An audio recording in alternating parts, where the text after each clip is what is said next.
The journey of transformation often begins with the simple yet profound act of awareness. Among the many teachings in Buddhism, mindfulness stands as a foundational practice that offers a gateway to a life lived with greater clarity, wisdom, and compassion. It is a practice deeply woven into the fabric of daily existence, touching every aspect of our lives and reminding us of the power of presence. However, mindfulness is not something we simply do. It is a way of being, a way of approaching each moment with a deliberate sense of awareness and openness.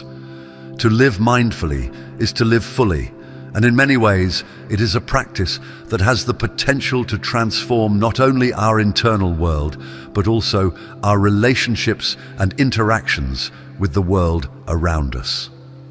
Mindfulness, known as sati in Pali, is often translated as awareness or presence of mind. Yet, these translations only hint at its true depth. It goes beyond just paying attention to the present moment. It is a state of being where the mind is fully awake, alert, and engaged without clinging to or pushing away whatever arises. In this state, we become fully attuned to our thoughts, feelings, sensations, and surroundings, observing them with a sense of spaciousness and non-judgment. This ability to observe the flow of experience without becoming entangled in it is one of the most transformative aspects of mindfulness. It allows us to step out of habitual patterns of reactivity and into a space of choice, where we can respond to life with greater wisdom and compassion. In our fast-paced world, it is easy to become lost in the relentless stream of thoughts, emotions, and external demands. Our minds are often scattered, jumping from one task to the next, from one worry to another. We are rarely fully present with what is happening right now. Instead, we are caught in the past, replaying memories or projecting ourselves into the future, anticipating events that have yet to unfold. This constant mental activity can lead to a sense of disconnection, not only from the present moment, but also from ourselves and others. Mindfulness offers a remedy to this fragmentation by grounding us in the here and now. It is a practice of coming back again and again to the present moment, anchoring ourselves in the flow of life as it unfolds. When we practice mindfulness, we are not trying to achieve a specific state of mind or to make anything happen. Rather, we are simply observing what is already happening. We bring a sense of curiosity and openness to whatever arises, whether it is a pleasant sensation, a difficult emotion, or a passing thought. In this way, mindfulness becomes a way of exploring the nature of our experience without judgment or attachment. It is about being fully present with life as it is, rather than how we think it should be. This practice of acceptance is one of the key aspects of mindfulness, and it is through this acceptance that true transformation begins. Mindfulness is often associated with meditation, and indeed, formal meditation practice is one of the most powerful ways to cultivate mindfulness. In meditation, we create the conditions for deep awareness by sitting quietly and focusing on the breath, body sensations, or other objects of attention. As we sit in stillness, we begin to notice the activity of the mind, the thoughts, emotions, and sensations that arise and pass away. At first, this awareness may seem fleeting, as the mind is often restless and distracted. But with continued practice, we develop the ability to observe the mind without getting swept away by its contents. This is where the true power of mindfulness lies, in the ability to witness the flow of thoughts and emotions without becoming identified with them. However, mindfulness is not limited to formal meditation practice. In fact, the real fruits of mindfulness are realized when we bring this quality of awareness into our everyday lives. Every moment presents an opportunity to be mindful, whether we are eating, walking, working, or interacting with others. The challenge is to remember to be present and to bring our attention back to the present moment when it inevitably wanders. This is why mindfulness is often referred to as a practice. It is something we must continually cultivate, moment by moment, day by day. One of the most transformative aspects of mindfulness is its ability to help us see clearly the patterns of thought and behavior that cause us suffering. So much of our pain, both mental and emotional, arises from habitual reactions to life's challenges. For example, when we are faced with a difficult situation, we may react with frustration, anger, or fear. These reactions are often automatic, conditioned by past experiences, and we may not even be fully aware of them. Mindfulness allows us to see these patterns as they arise, giving us the space to choose a different response. Instead of reacting out of habit, we can respond with greater clarity, compassion, and wisdom. Take, for instance, the experience of stress. In today's world, stress is an almost ubiquitous part of life. Whether it's work pressures, family responsibilities, or personal challenges, we all encounter situations that trigger feelings of stress and overwhelm. When we are not mindful, stress can easily take over, manifesting as tension in the body, racing thoughts, and heightened emotions. We may find ourselves reacting to stress by becoming irritable, anxious, or withdrawn. But when we bring mindfulness to the experience of stress, we begin to notice it as it arises. We feel the tension in the body, we observe the racing thoughts, and we acknowledge the emotions. In doing so, we create a space between the experience of stress and our habitual reaction to it. This space is where transformation happens. Instead of being carried away by stress, we can meet it with awareness. We can breathe into the tension in the body, allowing it to soften. We can observe the racing thoughts without getting caught up in them. And we can acknowledge the emotions without letting them control us. This simple act of being present with our experience, rather than resisting or reacting to it, can radically change how we relate to stress. Over time, mindfulness can help us develop a more balanced and resilient approach to life's challenges. Mindfulness also deepens our connection to ourselves and to others. When we are fully present, we are more in touch with our own needs, emotions, and desires. We become more aware of the subtle signals our bodies send us, whether it's a feeling of fatigue, hunger, or discomfort. This awareness allows us to take better care of ourselves, making choices that support our well-being. For example, we may notice that we are feeling tired and choose to rest rather than pushing ourselves to keep going. Or we may become aware of feelings of loneliness or sadness and reach out for support rather than suppressing those emotions. In our relationships, mindfulness fosters deeper connection and understanding. When we are mindful, we are fully present with the other person, listening deeply to what they are saying and sensing the emotions behind their words. We are less likely to be distracted by our own thoughts or judgments, and more likely to respond with empathy and compassion. This quality of presence can transform our interactions with others, whether it's with a partner, a friend, or a colleague.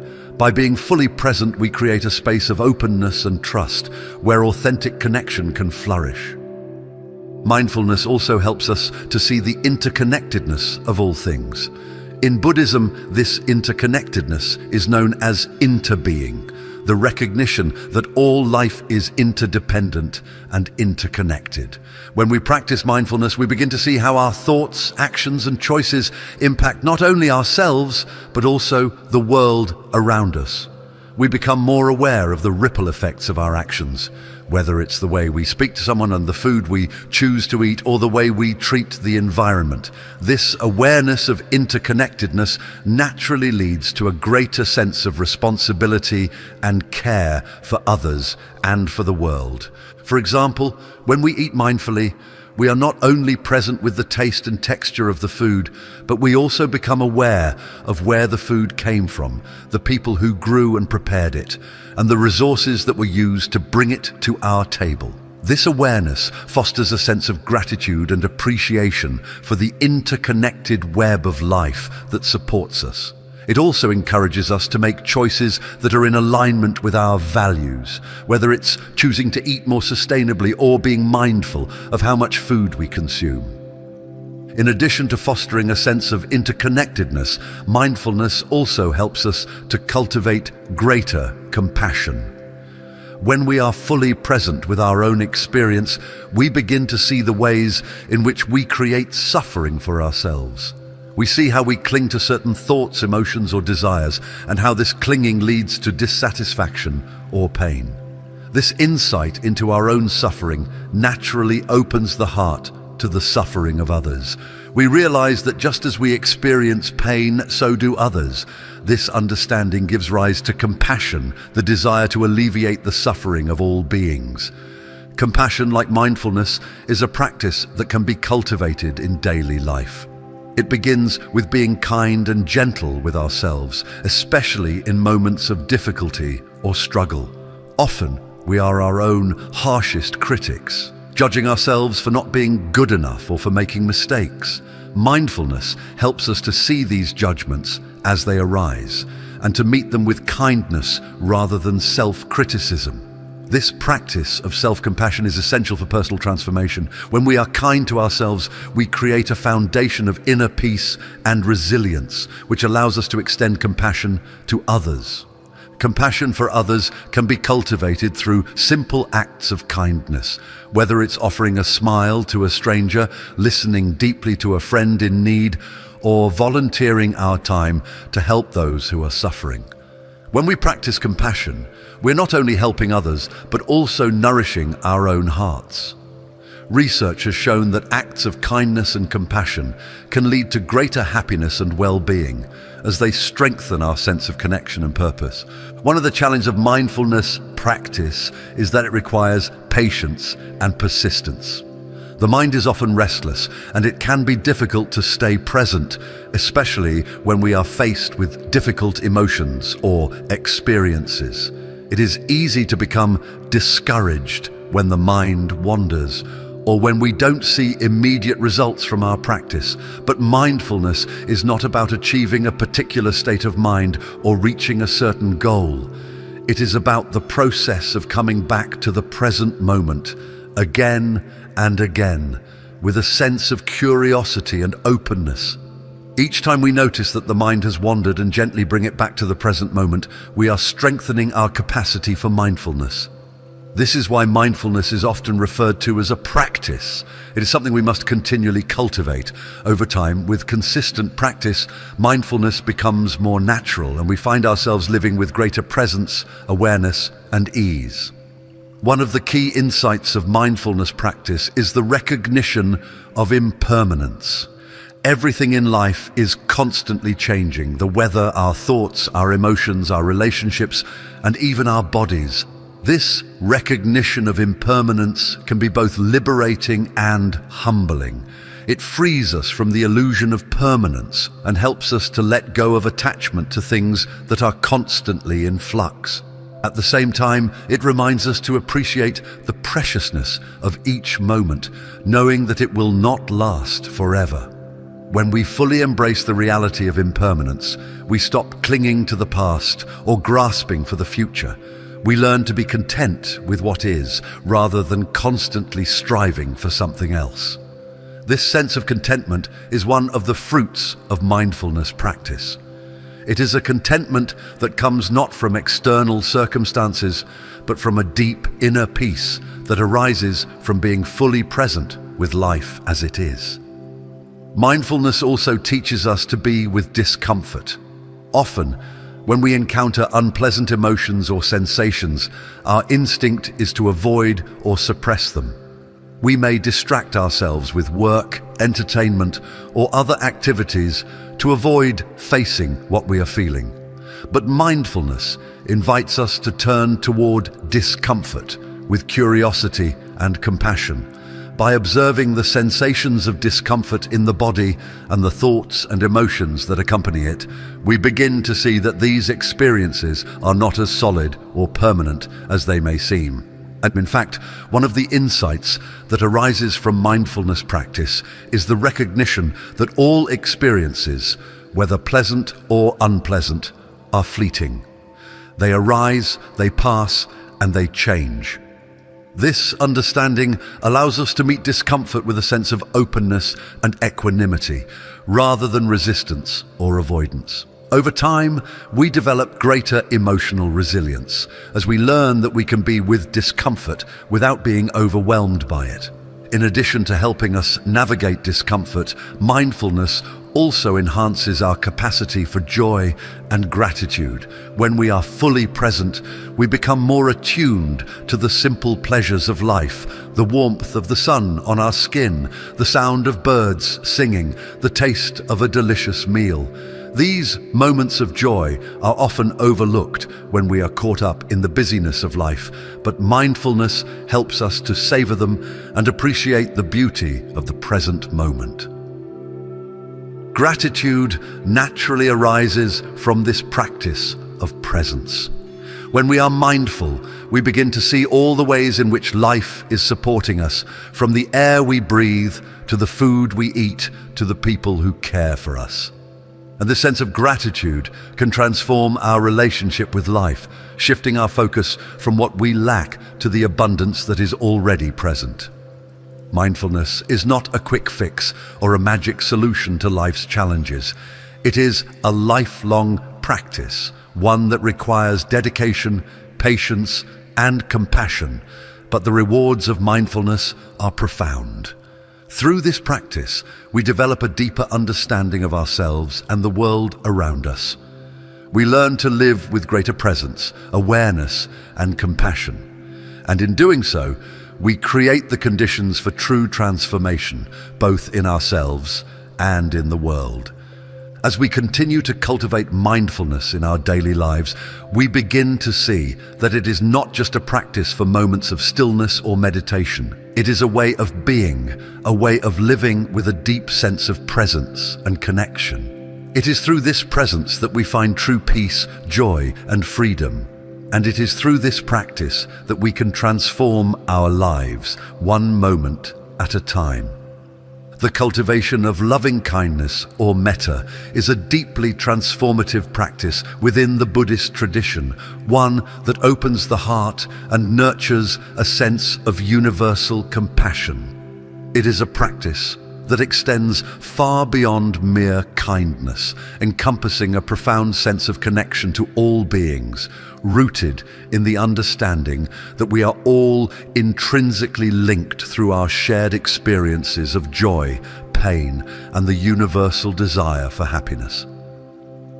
As we explore the depths of loving kindness, we find that it is not just an emotional feeling, but a state of mind that can be cultivated intentionally through practice. In many ways, loving kindness is both a natural extension of mindfulness and a key component in transforming our relationships with ourselves and others. Loving kindness begins with the simple yet often difficult task of turning kindness and compassion toward ourselves. In our modern world, it is all too common to be our own harshest critics, constantly judging ourselves for not living up to certain expectations or standards. Whether it's the pressures of work, relationships, or personal goals, the inner dialogue many of us experience can often be filled with self-criticism, doubt, and even self-loathing. This internal harshness creates a barrier to experiencing true peace and happiness because it keeps us trapped in a cycle of self-judgment and dissatisfaction. The practice of loving kindness invites us to break free from this cycle by offering ourselves the same compassion we would offer a dear friend. When we begin the practice of loving kindness, we often start with ourselves, repeating phrases like, "May I be happy," "May I be healthy," "May I be peaceful." These simple words, when spoken with intention and sincerity, can begin to soften the heart and dissolve the layers of self-criticism that have accumulated over time. At first, this practice may feel awkward or even uncomfortable, especially if we are not used to treating ourselves with kindness. But with time and persistence, the practice of loving kindness toward oneself can lead to a profound shift in how we view ourselves. Rather than seeing ourselves through the lens of our perceived flaws or failures, we begin to recognize our inherent worthiness of love and compassion. This practice is not about inflating the ego or convincing ourselves that we are perfect. Instead, it is about acknowledging our shared humanity, recognizing that like all beings, we are imperfect, and that this imperfection is not something to be judged, but something to be embraced with compassion. When we learn to treat ourselves with kindness, we create the conditions for deeper healing and transformation. We begin to break free from the self-critical thoughts and behaviors that have held us back, and we open ourselves to the possibility of living with greater peace, joy, and contentment.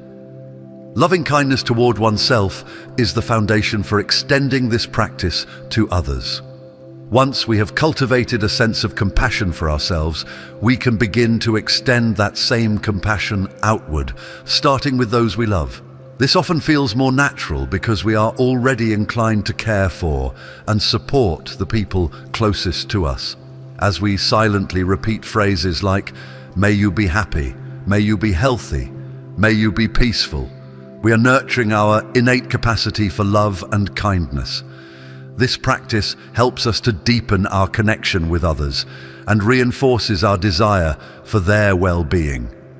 But the practice of loving kindness does not stop with those who are easy to love. In fact, the true power of metta lies in its ability to transcend personal preferences and attachments. After extending loving kindness to ourselves and those we love, we begin to offer it to people with whom we have neutral relationships, those we may interact with regularly but don't feel particularly close to. This might include colleagues, acquaintances, or even strangers. In doing so, we expand our circle of compassion, recognizing that all beings, whether known to us or not, share the same desire for happiness and freedom from suffering. This part of the practice challenges us to go beyond our immediate circle of loved ones and to develop a more universal sense of compassion. It asks us to open our hearts to people we may not know personally, but who, like us, are navigating the joys and difficulties of life. By extending loving kindness to neutral people, we begin to dissolve the boundaries we often place between us and them. We start to see that at the core, all beings are interconnected and deserving of kindness. As we continue this practice, we eventually arrive at one of the most challenging aspects of loving kindness, extending compassion to those we may consider difficult or even hostile. Offering loving kindness to people we dislike or those who have hurt us can feel nearly impossible at times. Our natural inclination is to withhold kindness from those who have wronged us, believing that they do not deserve our compassion. But in the practice of metta, we are encouraged to move beyond these judgments and to recognize that even those who cause harm are, at their core, suffering. When someone acts out of anger, hatred, or fear, they are often driven by their own pain and confusion. By offering loving kindness to difficult people, we acknowledge this reality without condoning their harmful actions. We are not excusing their behavior, but rather we are choosing to respond with compassion rather than with anger or resentment. This shift in perspective can be incredibly healing, both for ourselves and for our relationships with others. When we hold on to anger and resentment, we are the ones who suffer. These emotions weigh heavily on our hearts and minds, keeping us trapped in cycles of bitterness and hostility. By offering loving kindness to those who have hurt us, we begin to release the hold that these negative emotions have over us. We free ourselves from the burden of carrying anger and open the door to forgiveness and healing. The practice of loving kindness toward difficult people is one of the most powerful tools for cultivating forgiveness. Forgiveness is not about forgetting or condoning harm, but about freeing ourselves from the suffering caused by holding on to anger. When we forgive, we release ourselves from the grip of resentment and allow ourselves to move forward with peace and clarity. This does not mean that we forget the harm that was done or that we allow ourselves to be mistreated. Rather, it means that we choose to let go of the emotional burden that comes with holding on to anger and resentment. This aspect of the practice can be particularly challenging, especially when the harm we have experienced is deep or ongoing. It may take time and repeated practice to cultivate loving kindness toward those who have hurt us. And that's okay. The process of developing compassion and forgiveness is not linear, nor is it something that can be forced. It requires patience, persistence, and a willingness to meet ourselves and others with compassion, even in the face of difficulty. Loving kindness also extends beyond individuals to encompass all beings. In Buddhism, this includes not only humans, but all sentient beings, animals, plants, and the entire natural world. The understanding that all beings are interconnected and that each has a desire for happiness is central to the practice of loving kindness. As we continue to cultivate this practice, we begin to recognize the vast web of life that surrounds us and to develop a deep sense of responsibility and care for the well-being of all living creatures. This expanded sense of compassion can lead to significant changes in how we live our daily lives. For example, we may become more mindful of the impact our actions have on the environment, choosing to live more sustainably and to minimize harm to the planet and its inhabitants. We may also become more attuned to the suffering of animals and make choices that reflect our commitment to reducing that suffering, whether it's through dietary choices, supporting animal welfare, or simply treating all living beings with kindness and respect. At its core, the practice of loving kindness is about recognizing the fundamental interconnectedness of all life. It is about seeing beyond the surface-level differences that often divide us and acknowledging the shared humanity and inherent worth of every being. This recognition helps to dissolve feelings of separation and isolation, fostering a sense of belonging and connection that can be deeply healing. One of the key insights that arises from the practice of loving kindness is the understanding that love and compassion are not finite resources. In fact, the more we cultivate these qualities, the more they expand. Unlike material possessions which can be depleted, love and kindness grow stronger the more we practice them. This realization can be incredibly liberating because it allows us to give freely without fear of running out. We begin to understand that by offering love and kindness to others, we are also nourishing ourselves. The practice of loving kindness is often accompanied by a sense of joy and lightness. As we let go of judgment, anger, and resentment, we create space for positive emotions to arise. We begin to experience a deep sense of joy in the happiness of others, and this joy becomes a source of inner nourishment. This feeling of joy, known as mudita in Buddhism, is closely related to loving kindness. It is the ability to take delight in the happiness and success of others without feeling jealousy or envy. Mudita allows us to celebrate the joys of others as if they were our own, further deepening our sense of connection and compassion. Through the practice of loving kindness, we also develop the ability to meet life's challenges with greater resilience and equanimity. When we are rooted in compassion, we are better able to navigate difficulties with a calm and open heart. And this does not mean that we are unaffected by hardship or that we do not experience pain. Rather, it means that we approach challenges with a sense of acceptance and a willingness to remain open, even in the face of suffering. This openness allows us to respond to difficulties with wisdom and compassion rather than with fear or resistance. One of the remarkable things about the practice of loving kindness is that it has the potential to transform not only our inner world, but also the world around us. when we cultivate love and compassion within ourselves. We naturally begin to act in ways that promote kindness, understanding, and harmony in our relationships and communities. Our actions become a reflection of the love we have cultivated, and this love has a ripple effect, touching the lives of those around us in ways we may not even realize. The transformative power of loving kindness can be seen in the small, everyday interactions we have with others. A kind word, a smile, or a gesture of support can have a profound impact on someone's day. These seemingly small acts of kindness create a ripple effect, spreading positivity and compassion throughout our communities. Over time, these ripples can grow into waves of change, fostering a more compassionate and connected world. At the same time, the practice of loving kindness also helps us to navigate the complexities of life with greater clarity and wisdom.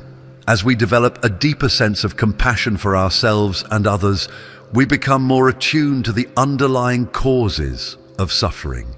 We begin to see that much of the harm that occurs in the world arises from ignorance, fear, and misunderstanding. This awareness allows us to respond to conflict and injustice with a greater sense of understanding and compassion rather than with anger or hatred. For example, when we encounter someone who is acting out of anger or hostility, the practice of loving kindness encourages us to look beyond the surface of their behavior and to recognize the suffering that may be driving their actions. Rather than reacting with anger or judgment, we can respond with compassion, understanding that their behavior may be a reflection of their own pain or confusion. This shift in perspective can transform how we interact with others, leading to more peaceful and constructive outcomes. The practice of loving kindness also invites us to take responsibility for our own actions and the ways in which we contribute to the suffering of others. It encourages us to be mindful of how our words, actions, and attitudes impact those around us and to make choices that reflect our commitment to kindness and compassion. This practice of self-awareness and accountability is essential for creating a more just and compassionate world. Loving kindness is a practice that can be cultivated by anyone, regardless of their background or spiritual beliefs. It is a universal quality that transcends cultural and religious boundaries, and it has the power to transform individuals, relationships, and communities. Whether we are practicing loving kindness through formal meditation or through simple acts of kindness in our daily lives, the impact of this practice is profound. As we continue to cultivate loving kindness, we begin to experience a deep sense of peace and contentment that arises from knowing that we are contributing to the well-being of all beings. This sense of peace is not dependent on external circumstances, but rather it is a reflection of the love and compassion that we have cultivated within ourselves. It is a peace that comes from knowing that in each moment we have the ability to choose kindness, to choose love, and to choose compassion. In this way, the practice of loving kindness becomes a path to true happiness and fulfillment. It is a practice that opens the heart, transforms the mind, and creates the conditions for lasting peace, both within ourselves and in the world around us. As we continue to practice loving kindness, we discover that love is not something we need to seek outside of ourselves. It is something that resides within us, waiting to be awakened and shared with the world. Generosity, or dana in the Pali language, is one of the foundational pillars of Buddhist practice and one of the first qualities that a person is encouraged to cultivate on the path of spiritual development. The act of giving, of opening one's heart and hands to others, is seen as a profound practice, not merely because of the external benefits it provides to the recipient, but more significantly because of the internal transformation it fosters in the giver. The practice of generosity stretches beyond the material realm and enters the domain of the mind and heart, influencing our entire approach to life, our relationships with others, and ultimately, our relationship with ourselves. Generosity, in its truest sense, is not just about giving what we have in terms of money, possessions, or resources. It is a state of mind, an attitude of openness and kindness that pervades all aspects of our being. In Buddhism, generosity is often described as the antidote to the poisons of attachment and greed, which are deeply rooted in the human condition. These poisons are what cause so much of our suffering, as they trap us in a cycle of craving, grasping, and dissatisfaction. The practice of generosity helps to break this cycle by encouraging us to loosen our grip on the things we hold most tightly, whether they are material possessions, our time, our energy, or even our opinions and judgments.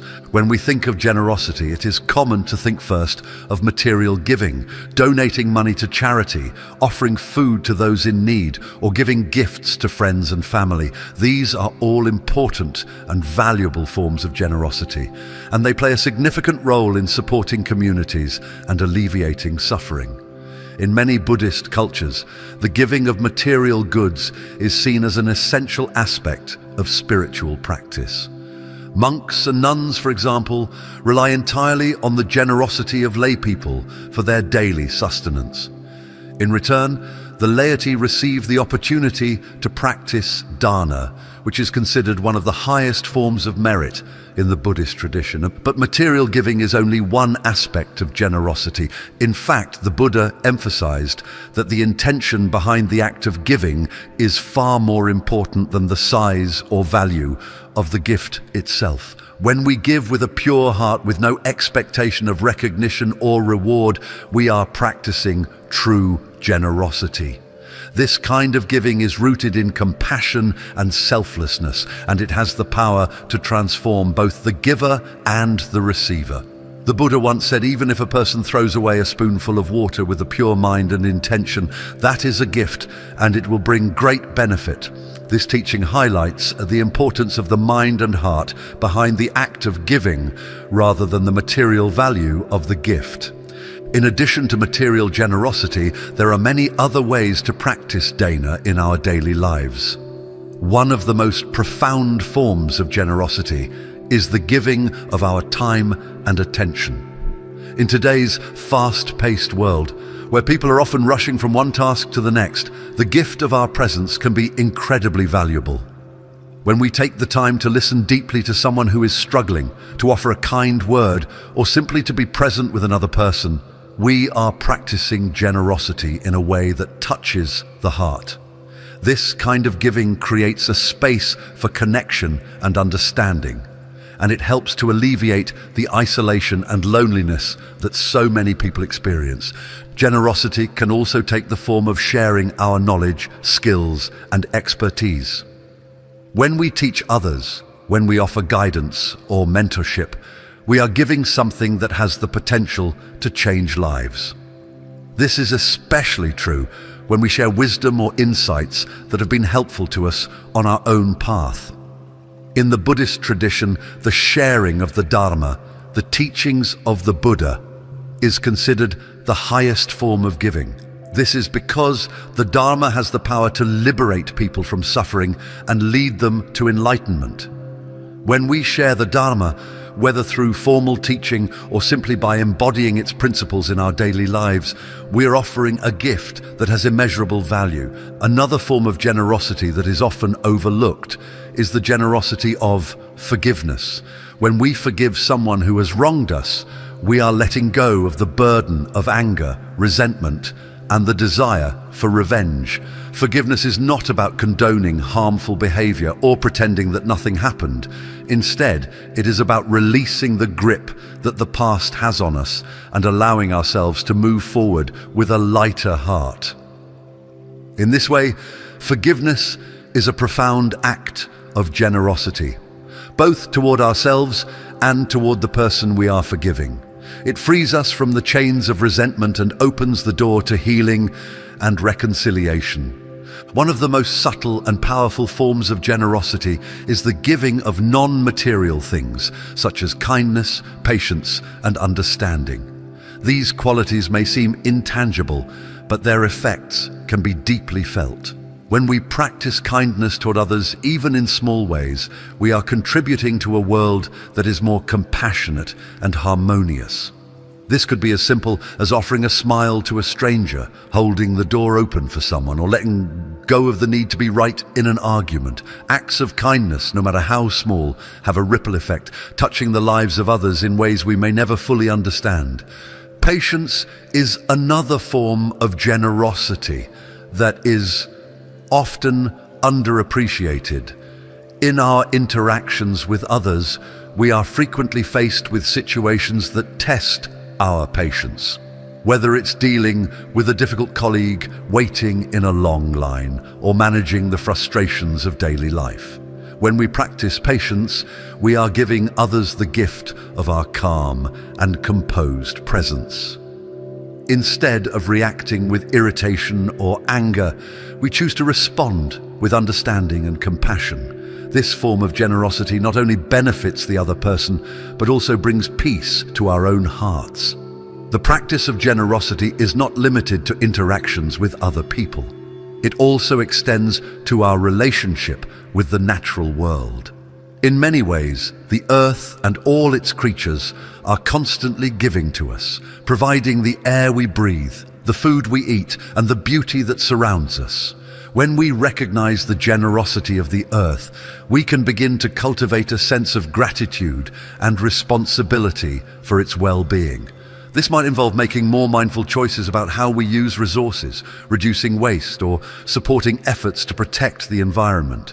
In this way, generosity becomes a way of life, a practice that permeates all our interactions with people, with animals, and with the planet itself. One of the central teachings of Buddhism is that generosity benefits not only the receiver, but also the giver. In fact, the Buddha taught that the giver often benefits more than the recipient. This is because the act of giving helps to loosen the grip of attachment and self-centeredness, which are the root causes of suffering. When we give freely and with an open heart, we begin to experience the joy and freedom that come from letting go. This is the true gift of generosity. It liberates us from the confines of the ego and opens us to the boundless nature of the heart. At the same time, it is important to recognize that the practice of generosity is not always easy.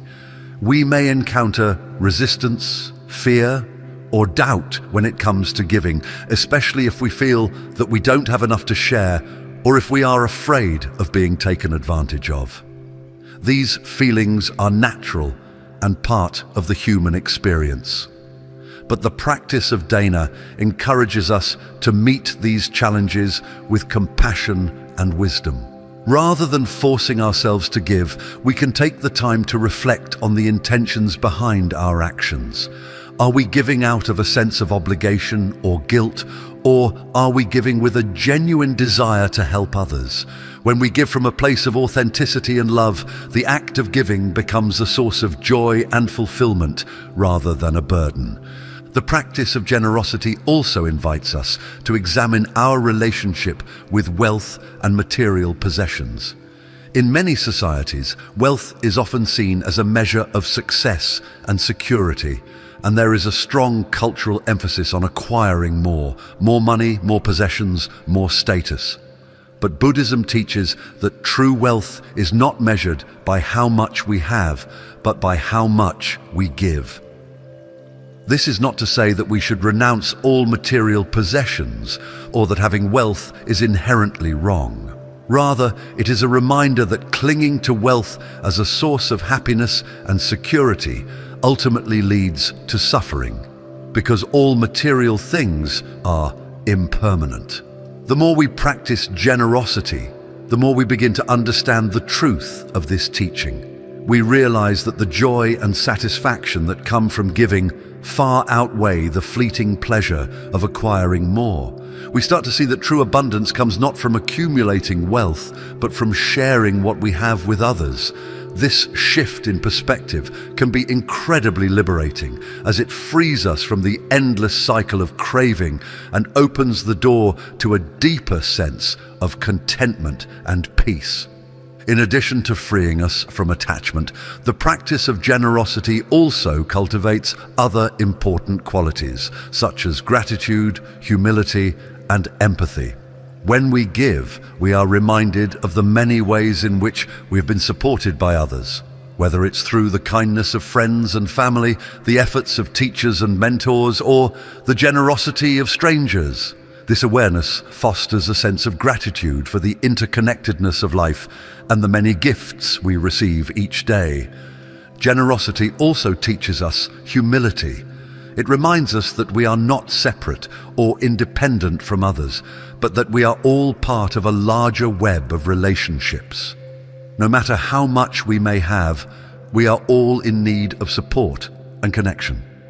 By practicing generosity, we acknowledge this truth and cultivate a sense of humility that allows us to approach life with a more open and compassionate heart. Empathy, too, is deepened through the practice of dana. When we give, we are tuning into the needs and suffering of others, and we are responding with kindness and care. This act of giving helps to dissolve the barriers that separate us from others, allowing us to feel a deeper sense of connection and understanding. Empathy is not just about feeling sorry for someone or imagining what it would be like to be in their shoes. It is about recognizing our shared humanity and responding to the needs of others with compassion. The Buddha often spoke about the joy that comes from practicing generosity. This joy is not dependent on external circumstances, but arises naturally from the act of giving itself. In fact, the Buddha taught that there are three kinds of joy associated with giving: the joy of intention, the joy of the act of giving, and the joy that comes after the gift has been given.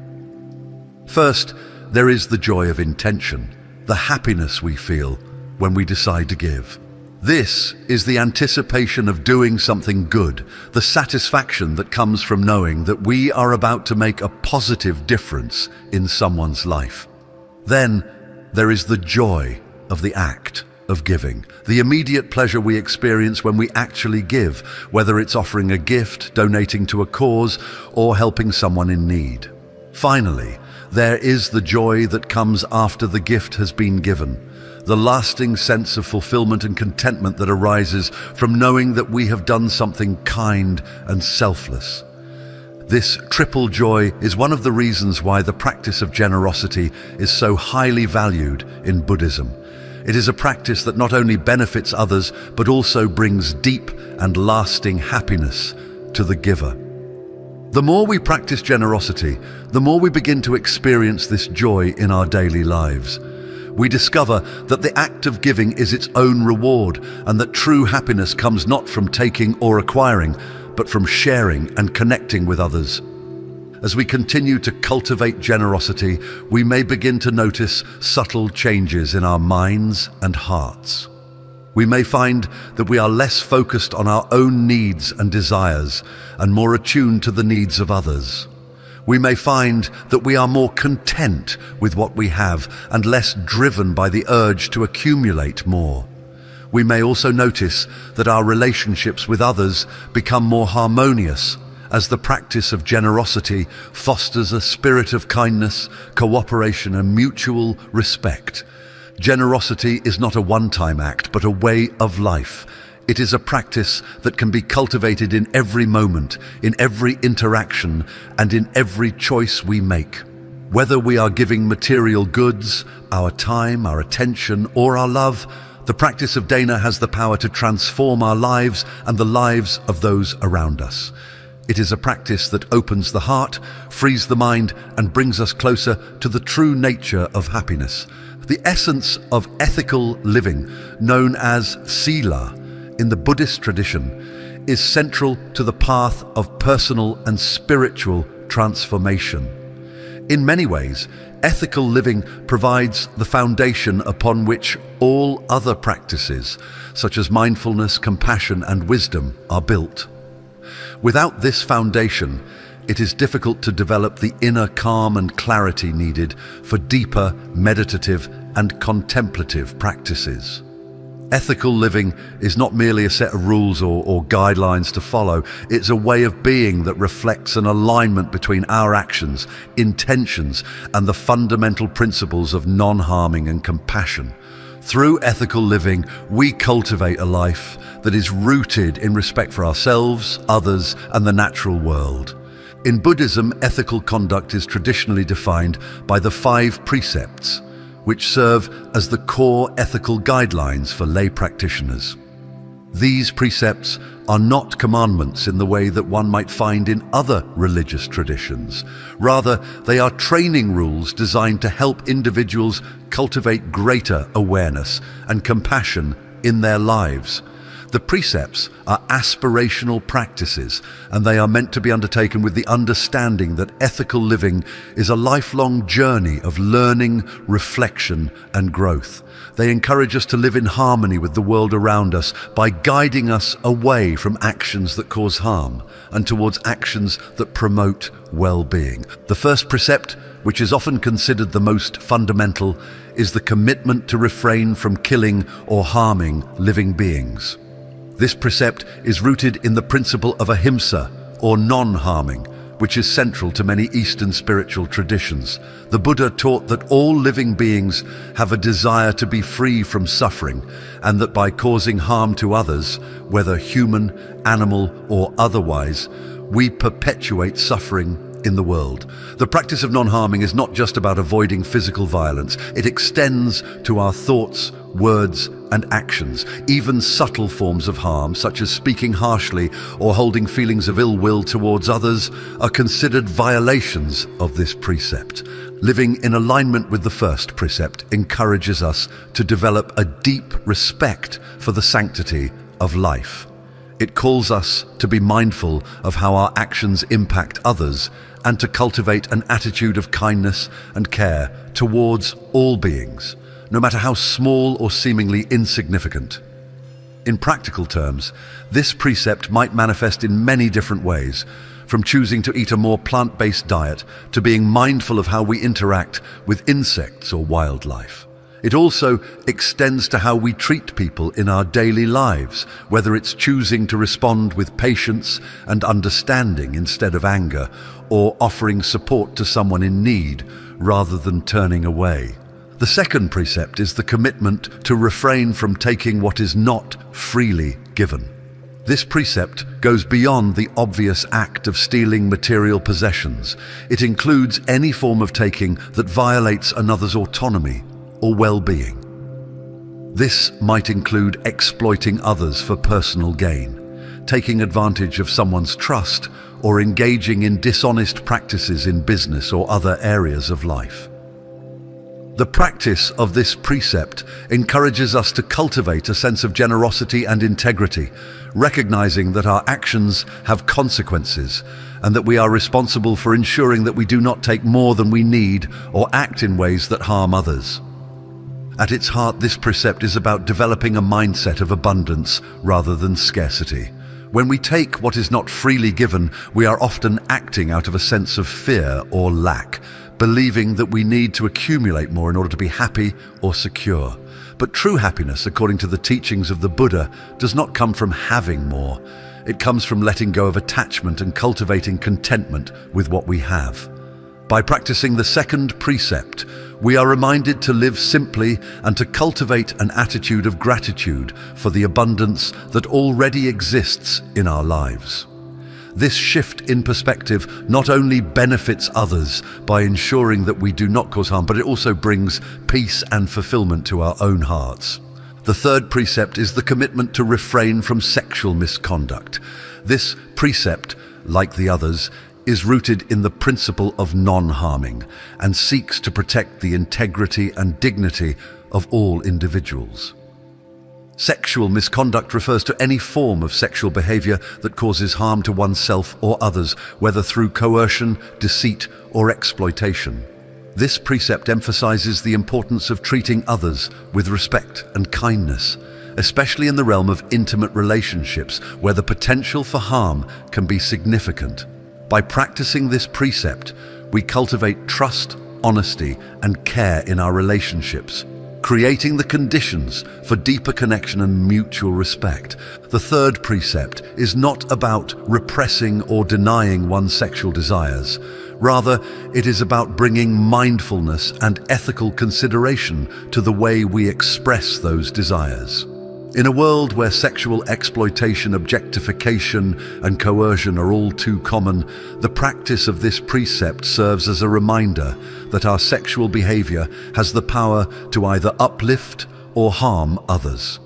By choosing to engage in relationships that are based on mutual respect, consent, and care, we contribute to a world that honors the dignity and well-being of all individuals.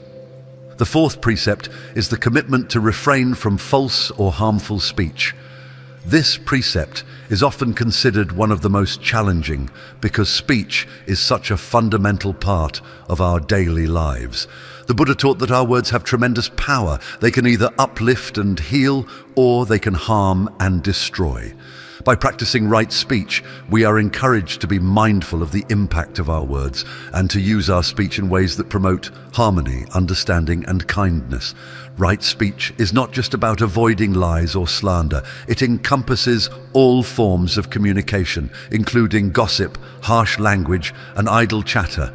The practice of this precept encourages us to speak truthfully, but also to speak in ways that are kind and beneficial. Even the truth, if spoken harshly or without consideration for the other person's feelings, can cause harm. Therefore, the Buddha encouraged his followers to speak only when their words are both true and helpful, and to refrain from speaking when their words would cause unnecessary pain or division. Practicing the fourth precept can be a transformative experience, as it requires us to slow down and consider the impact of our words before we speak. In moments of anger or frustration, it can be easy to lash out with words that we later regret. But by cultivating mindfulness in our speech, we learn to pause, breathe, and choose our words more carefully. This not only prevents harm to others, but also brings a greater sense of peace and calm to our own minds. In addition, by refraining from gossip and idle chatter, we create more space for meaningful and constructive conversations, deepening our connections with others. The fifth and final precept is the commitment to refrain from intoxicants that cloud the mind. This precept is based on the understanding that clarity of mind is essential for the practice of mindfulness and ethical conduct. When the mind is clouded by alcohol, drugs, or other intoxicants, our ability to make wise and compassionate choices is impaired. Intoxicants often lead to careless actions and words that can cause harm to ourselves and others, and they can create habits of dependence that lead to further suffering.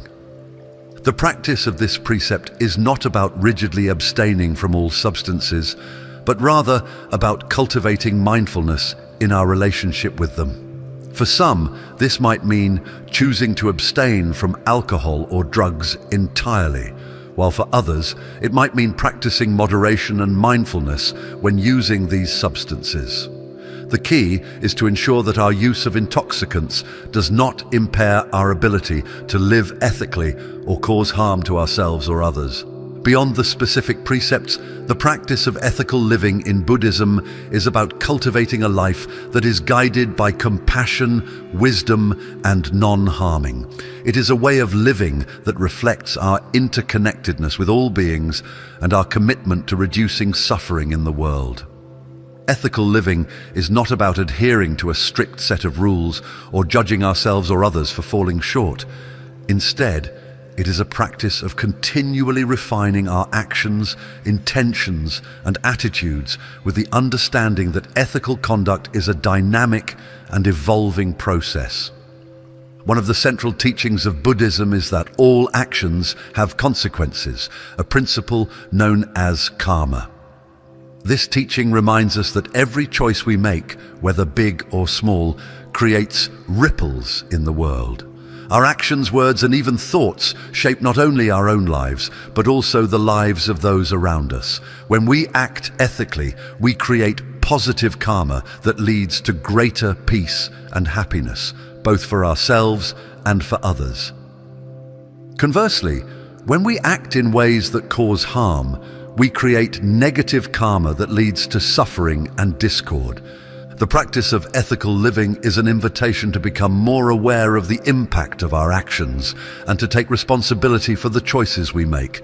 This awareness is not meant to create guilt or shame, but rather to empower us to live more mindfully and compassionately.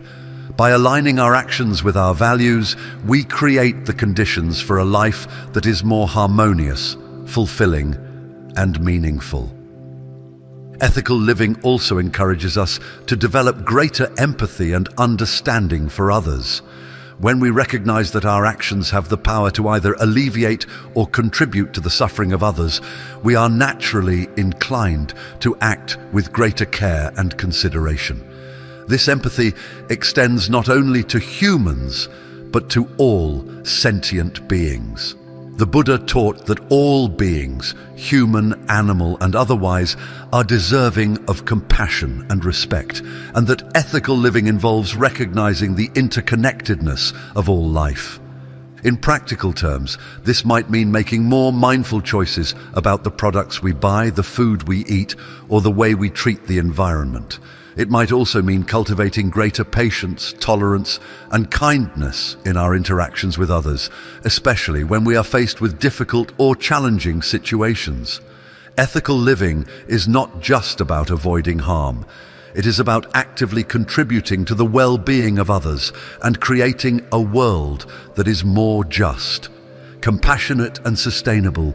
One of the most transformative aspects of ethical living is the way it helps to cultivate inner peace and mental clarity. When we live in alignment with our values and act in ways that are consistent with our principles, we experience a sense of integrity and wholeness.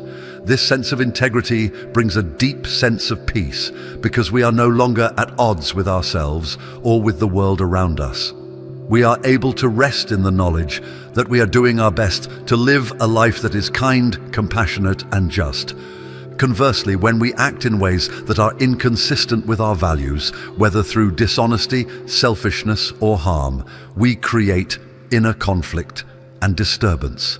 The mind becomes agitated by guilt, shame, or fear, and this agitation prevents us from experiencing true peace. The practice of ethical living is a way of calming the mind by aligning our actions with the principles of non-harming and compassion. When the mind is calm and at peace, it becomes a fertile ground for the development of mindfulness, concentration, and wisdom. Ethical living also plays a crucial role in the development of wisdom, which is one of the 3 pillars of the Buddhist path, the other 2 being ethical conduct and mental discipline. Wisdom, in the Buddhist sense, is not just intellectual knowledge. It is a deep understanding of the nature of reality, including the truths of impermanence, suffering, and non-self. Ethical living helps to cultivate this wisdom by creating the conditions for clarity of mind and heart. When we act ethically, we are able to see more clearly the consequences of our actions and to make choices that are in alignment with the truth of interdependence and interconnectedness. The practice of ethical living also teaches us humility. It reminds us that we are not separate from the world or from others, but that our actions are part of a larger web of relationships and interdependence. By living ethically, we acknowledge our responsibility to contribute to the well-being of others and the world. This sense of responsibility is not a burden, but rather a source of joy and fulfillment.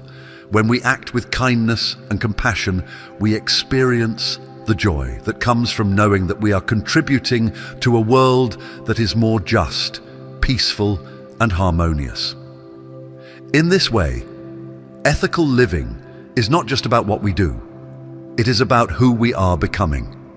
It is a path of transformation that encourages us to cultivate the qualities of compassion, wisdom, and integrity in every aspect of our lives. It is a practice that deepens our connection to ourselves, to others, and to the world, and it creates the conditions for a life that is rich in meaning, purpose, and fulfillment. As we continue to walk the path of ethical living, we may find that the practice becomes less about following specific rules and more about cultivating a deep sense of care and respect for all beings. We begin to see that ethical living is not just a set of external behaviors, but a way of relating to the world with kindness, compassion, and wisdom. It is a practice that transforms not only our actions but also our hearts and minds, leading us towards greater peace, freedom, and happiness. Meditation, known as bhavana in Pali, is a practice that lies at the heart of Buddhist teachings and is perhaps the most well-known aspect of the spiritual path. It is often thought of as a way to cultivate mindfulness and concentration, but meditation encompasses so much more than just calming the mind or focusing on a single point of attention. In its deepest sense, meditation is about developing insight into the nature of reality, seeing things as they truly are and freeing the mind from the patterns of suffering that we all carry with us. It is a practice that, when approached with patience and dedication, has the power to transform not only our mental and emotional states, but the very way we experience life itself. At its most basic level, meditation is the practice of sitting quietly, focusing the mind, and observing one's inner experience without attachment or aversion. It is a practice that trains the mind to become more aware of its own workings, its thoughts, emotions, sensations, and reactions, and to observe these phenomena with equanimity. This simple act of sitting and observing can reveal profound truths about the mind and its tendencies. Over time, through meditation, we come to see how often we are pulled around by our thoughts and emotions, how easily we become lost in stories about the past or worries about the future, and how much of our suffering is created by our own habitual patterns of thinking and reacting. In Buddhist practice, there are many different forms of meditation, each designed to cultivate specific qualities of mind and heart. One of the most common forms of meditation is samatha, or calm abiding meditation, which focuses on developing concentration and mental tranquility. In samatha meditation, the practitioner typically chooses an object of focus, such as the breath, a mantra, or a visual object, and concentrates on that object with full attention. Each time the mind wanders, as it inevitably does, the practitioner gently brings the attention back to the object of focus without judgment or frustration. Over time, this practice strengthens the mind's ability to remain steady and focused, cultivating a deep sense of calm and inner stillness. The purpose of samatha meditation is not just to develop concentration for its own sake, but to create the conditions for the mind to become calm, clear, and stable. When the mind is scattered and restless, it is difficult to see things clearly or to respond to life's challenges with wisdom and compassion. But when the mind is calm and focused, it becomes a powerful tool for insight and transformation. This is why samatha meditation is often considered a foundational practice in Buddhism. It helps to quiet the mind, creating the conditions for deeper insight to arise. However, while calm and concentration are important, they are not the ultimate goal of meditation in Buddhism. The Buddha taught that the primary purpose of meditation is to develop vipassana, or insight into the true nature of reality. Vipassana meditation goes beyond simply calming the mind. It is a practice of deeply observing the nature of the mind and body, recognizing their impermanent, unsatisfactory, and selfless nature. Through Vipassana meditation, we come to see that all experiences, whether they are pleasant, unpleasant, or neutral, are impermanent and subject to change. This realization allows us to let go of our attachment to experiences, freeing the mind from the clinging and aversion that are the root causes of suffering. The practice of Vipassana often begins with observing the breath, body sensations, or other aspects of present moment experience. As we develop the ability to observe without reacting, we begin to notice how thoughts, emotions, and sensations arise and pass away. we see that nothing in our experience is permanent. Everything is in a constant state of flux. This insight into impermanence, known as anicca, is one of the key realizations that arise from meditation. It helps us to understand that clinging to anything, whether it's a thought, feeling, person, or situation, is a source of suffering because nothing can be held onto forever.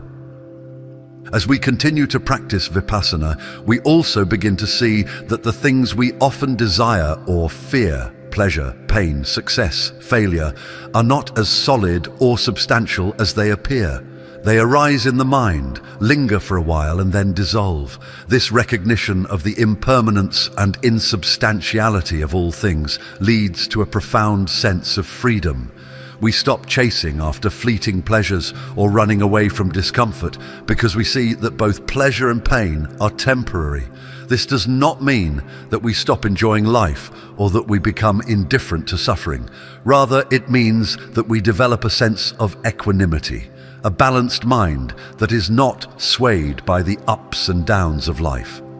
Another key insight that arises from vipassana meditation is the understanding of dukkha, or suffering. The Buddha taught that suffering is an inherent part of the human experience, and meditation allows us to see this truth more clearly.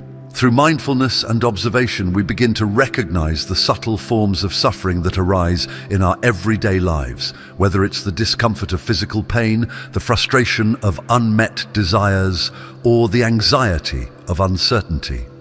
We also see how much of our suffering is created by the mind's tendency to resist what is unpleasant and to cling to what is pleasant. Meditation helps us to develop a new relationship with suffering. Rather than trying to avoid or escape it, we learn to face it with mindfulness and compassion. When we bring awareness to our suffering without judgment or resistance, we begin to see that it is not as unbearable as we may have thought. In fact, much of the intensity of suffering comes from our resistance to it, rather than from the suffering itself.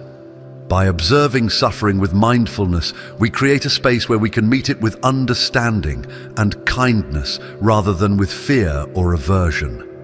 This shift in perspective is one of the most transformative aspects of meditation. It allows us to experience suffering without being overwhelmed by it, and it opens the door to compassion for ourselves and for others. When we see how much suffering arises from the mind's habitual patterns of craving and aversion, we develop greater empathy for others who are also struggling with these same patterns. Meditation helps us to cultivate karuna, or compassion, which is the natural response of the heart when it encounters suffering. In addition to insight into impermanence and suffering, meditation also reveals the truth of anatta, or non-self. One of the central teachings of Buddhism is that the sense of a permanent, independent self is an illusion. Through meditation, we begin to see that what we call the self is actually a constantly changing flow of thoughts, feelings, sensations, and perceptions. There is no fixed, unchanging entity that we can point to as me. This realization can be both liberating and unsettling. It challenges our deeply held beliefs about who we are, but it also frees us from the limitations of ego and self-centeredness. The practice of meditation helps us to loosen our identification with the self and to see that our true nature is not limited to the small, separate sense of I. We come to understand that we are part of a vast, interconnected web of life, and that the boundaries between self and other are not as solid as they seem. This realization leads to a deep sense of interconnectedness and unity with all beings. It also dissolves the fear and defensiveness that come from identifying with a fixed self, allowing us to live with greater openness, compassion, and freedom. One of the reasons that meditation is such a powerful practice is that it trains the mind to become more present and aware. In our daily lives, we are often caught up in the distractions and busyness of the world. Our minds are constantly jumping from one thought to the next, rarely resting in the present moment. This scattered, restless state of mind creates stress, anxiety, and confusion, making it difficult to experience peace and clarity. Meditation provides a space where we can step out of this constant mental activity and rest in the stillness of the present moment. In the beginning, meditation can be challenging because the mind is not accustomed to being still.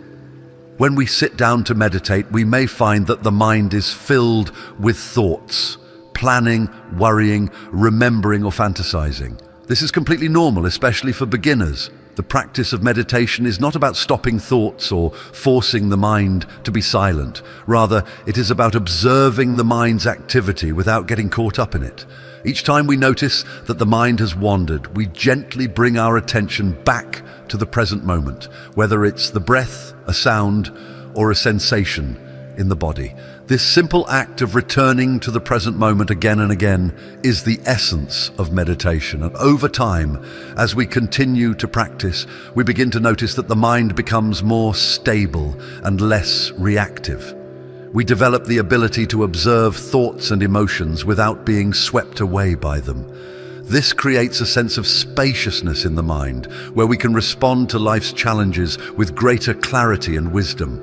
Meditation helps to cultivate mindfulness, which is the ability to be fully present with whatever is happening without judgment or distraction. This quality of mindfulness is not limited to the meditation cushion. It extends into every aspect of our lives.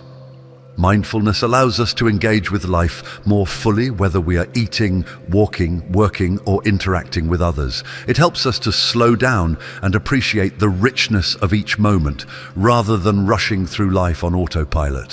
When we are mindful, we are able to respond to situations with greater awareness and intentionality, rather than reacting out of habit or impulse. This leads to more skillful and compassionate actions, and it reduces the amount of suffering we create for ourselves and others. In addition to mindfulness, meditation also cultivates equanimity, which is the ability to remain balanced and at peace, regardless of the circumstances. Equanimity is the quality of mind that allows us to face both pleasure and pain with an open heart, without becoming attached to one or averse to the other. It is the recognition that all experiences are temporary and that we do not need to cling to them or push them away. Equanimity brings a deep sense of peace and freedom because it frees us from the constant struggle to control or manipulate our experiences. Equanimity is not the same as indifference. It does not mean that we stop caring or that we become numb to life's joys and sorrows. Rather, it means that we can care deeply and engage fully with life, without becoming overwhelmed by it. Equanimity allows us to remain open to both the joys and the challenges of life, without being thrown off balance by either. It is a quality that brings great strength and resilience, allowing us to face life's ups and downs with a calm and steady mind. Another important aspect of meditation is the cultivation of metta, or loving kindness. Loving kindness meditation is a practice that helps to open the heart and develop a deep sense of compassion for oneself and others. In this practice, we begin by offering loving kindness to ourselves, silently repeating phrases such as, "May I be happy, may I be healthy, may I be peaceful."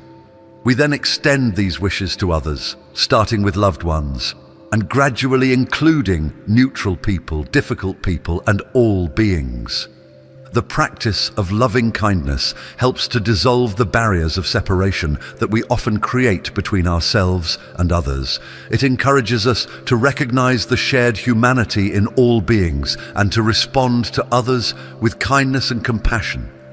Loving kindness meditation also helps to soften the heart, especially in times of anger, resentment, or judgment. By cultivating an attitude of goodwill towards others, we develop the capacity to meet life's challenges with greater empathy and understanding. Meditation is not a quick fix or a one-time solution to life's problems. It is a lifelong practice that requires patience, persistence, and dedication. In the beginning, It may feel difficult or even frustrating, especially when the mind is restless or agitated. But with time and consistent practice, meditation becomes a refuge, a place where we can return to again and again for peace, clarity, and insight. As we continue to practice meditation, we may begin to notice subtle changes in our minds, our hearts, and our lives. We may find that we are less reactive, more present, and more compassionate. We may develop a deeper sense of inner peace, even in the midst of life's challenges. And we may experience moments of profound insight into the nature of reality. Insights that have the power to transform the way we see ourselves and the world. Ultimately, the practice of meditation is a journey of self-discovery and liberation. It is a path that leads us to the heart of who we truly are, beyond the stories and identities that we have constructed. Through meditation, we come to see that our true nature is not limited to the small, separate self, but is vast, boundless, and interconnected with all of life.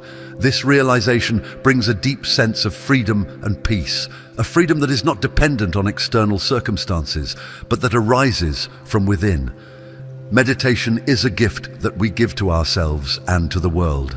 By taking the time to sit quietly and cultivate mindfulness, compassion, and insight, we create the conditions for a life that is more peaceful, more joyful, and more free. And as we transform our own minds and hearts, we also contribute to the transformation of the world around us, creating a ripple effect of kindness, compassion, and understanding that touches the lives of all beings.